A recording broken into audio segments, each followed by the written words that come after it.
Like I said earlier, I want to believe that I didn't even have Alhaji Galadima in mind in my opening speech when I mentioned that the time for politics should be over. We should be talking of policy. And apart from that, Alhaji Galadima mentioned issue about what happened in court. Unfortunately, I will not be able to really make any response to that, particularly since that he is not the judge. The judge will be very soon, the judgment of the court will clearly come to know who is saying what is it or what is not. On that, I wouldn't like to go that. And I believe we should be careful and we should be mindful of some of the things we put to public there, particularly making a very sweeping accusation against some people.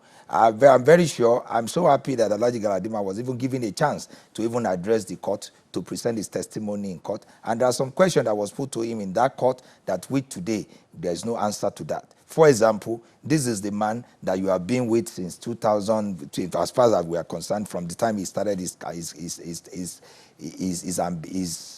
ambition to rule this country from 2003 till now.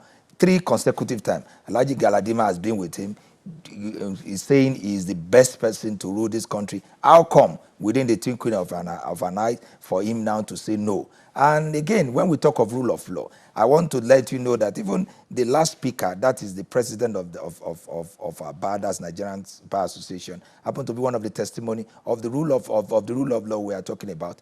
He, as I know that he's so sure of that, is facing corruption charges. But despite that, because of the presumption of innocence or in our jurisprudence, in our law, that still presume him innocent. That is why you still see, despite most of those corruption charges, still leading the bar till today without any stress, without any issue, even still addressing Nigeria. And that one showed the freedom. And finally, some people talked about the impartiality of the judiciary, or whether the executive has been able to overrule the judiciary. But what the best way to know that, by the time you check what happened in Zamfara State, this is where the the political party, that leading political party, lost the entirety of all those presented for election. Even it happened in Rivers State. If the government of the day really wanted to breathe on the judiciary to ensure that they couldn't move further,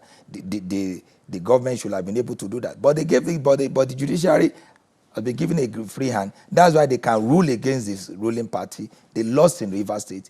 I was a national secretary of a political party before, so I know what it means for you to allow your ruling party, your party, to rule the entire state, even not one state, not 2 states, almost 3. And some people will still talk about that there is no independence of judiciary. I believe all this talk, it is more about politics. We seem to be subjective when it concerns us. And I want to say one thing: Nigerians seems to always believe that they need to flow where they are more comfortable. This is not issue of being comfortable. This is taking an impartial view of what is happening in our politics. And I think the whole thing speaks for itself.